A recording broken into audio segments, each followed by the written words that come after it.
Okay, I'm filming you right now, but you can give me permission not to do this. I want to tell you why. You're going to make me cry. Already this morning, this early, I have noticed you helping people with a smiling face and a happy heart.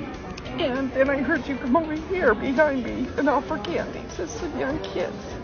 Can I use your example of what it's like to be kind and happy in the morning? You're making me teary. Why are you so happy? We've got great passengers. I've got a great job, and it's easier to laugh and smile than it is to cry until this very moment. Before the World Cup kicked off in the US, a lot of European fans were incredibly skeptical.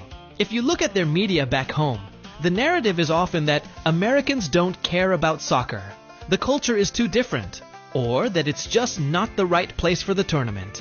But the moment these fans actually landed in the States, all those preconceptions completely went out the window.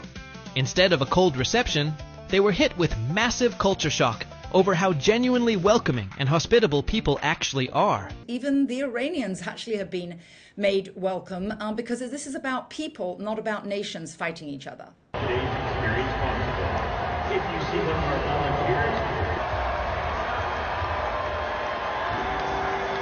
If we were to look back 4 years from now, the World Cup shouldn't be in the United States if this is how we're going to react. What would your message be to the Iran players and fans at this World Cup? First of all, I hope they enjoy themselves. I think they're going to be surprised by the support that they see at the stadium. This event is meant to celebrate the sport of football. In that context, I believe that everybody's welcome to participate. I hope that despite the actions of a government, they get that message from the fans. I think the everyday American wants you to feel welcome, to have a good time. Good luck. I hope that y'all are welcome here because we want to welcome everybody. The World Cup's about bringing people together. It's not about, shutting people out or not letting people in or whatever, It's all about love. What are your first thoughts when you came here? We're surprised at the scale of the place. Some of the buildings feel enormous.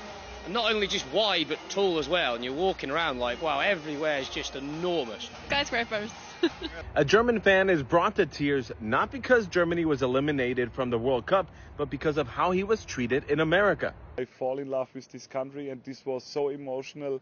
I even cried in the stadium. Call it a stereotype or a reputation that New Englanders are cold, even rude. But that couldn't be further away from the truth, at least not for a lot of visitors that are here for the World Cup. Sebastian Kraus has been spending the last several weeks in the U.S. following the German soccer team from Houston to Boston.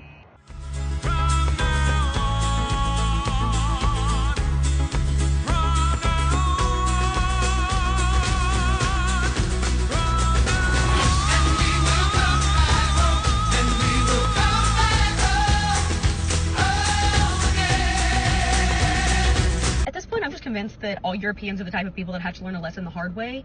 Because what do you mean you think you're going to walk to the MetLife Stadium? We tried to warn you about the heat, and y'all are freaking out over some 80-something degrees. Baby, this is spring still. This is not summer. Yes, you need AC inside. Yes, you need ice in your drinks. Yeah, it's hot.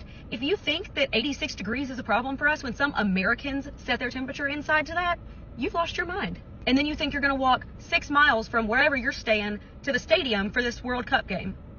And do not get me wrong, I know all other countries are built for that infrastructure. You can walk places. We are trying to tell you we are not.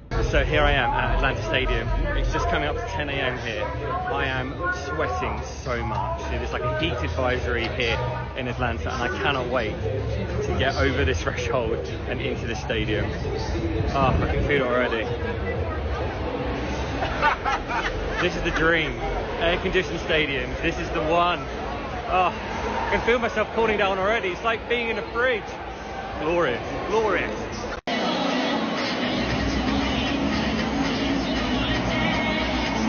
I've lived in Europe, been to their stadiums, and it's nothing like the Americans. In fact, I don't think there is a stadium in Europe that's all closed up with AC.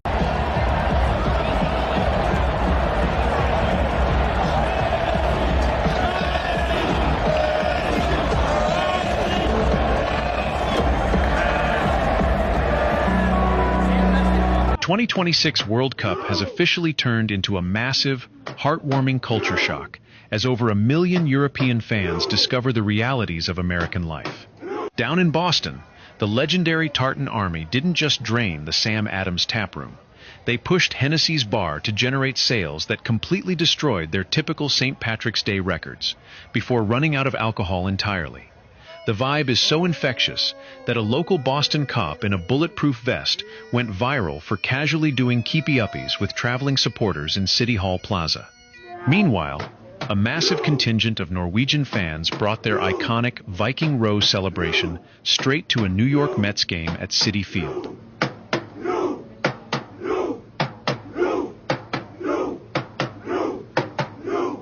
This is generally one of the wildest things I've ever seen. Look at this.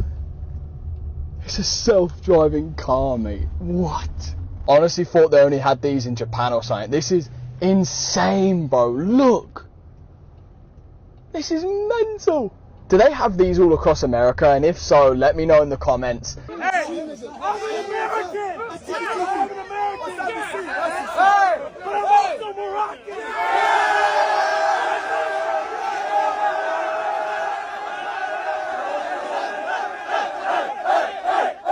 Europeans who came to America for the FIFA 26 World Cup, right, are going crazy here in America.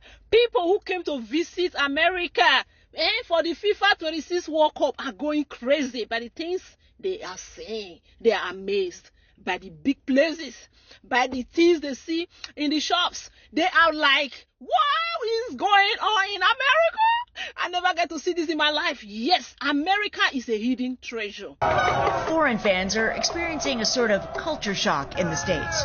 Costco is even bigger than Walmart. I'm way too European for this. I'm not able to understand. While over in Boston, Scotland soccer fans known as the Tartan Army celebrating their win over Haiti by taking part in an all-American sing-along. Toronto is much more beautiful city. The food here good at least?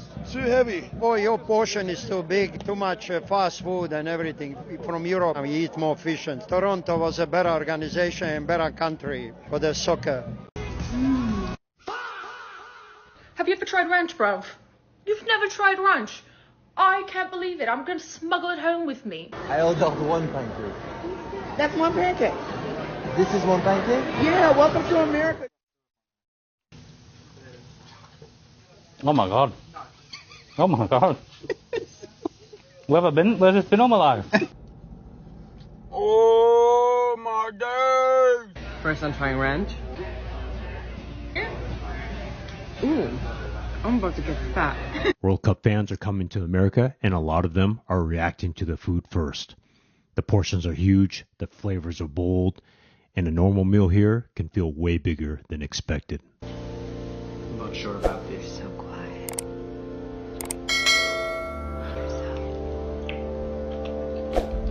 Well, You have love in you.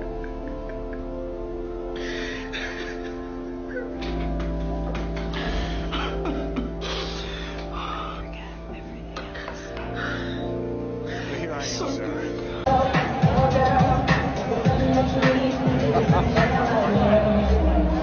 American, isn't it? It's amazing. That's not beans on toast, buddy. No, it's better than beans on toast, that's for sure. He's from South Africa and he's never been to an American barbecue place at all.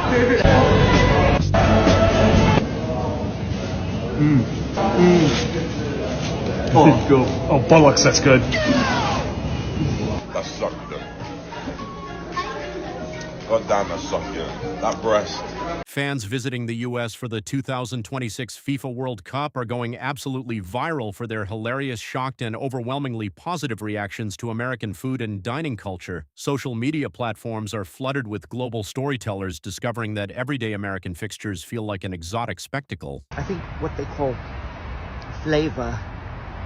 Our food mostly tastes of sadness.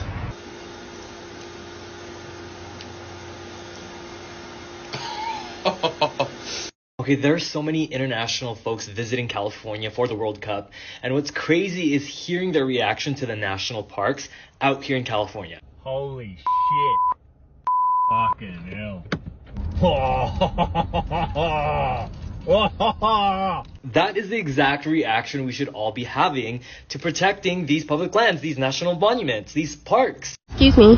Hi, how you doing? Can you tell me what's under a Scotsman's kilt? I don't know you.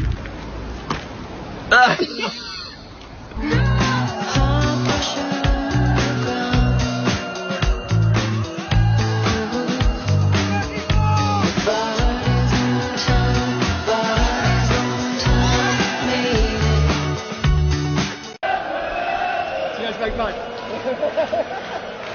I'll take. Oh, that's tears in your eyes. Why do you get tears in your? Emotional, man. Emotional.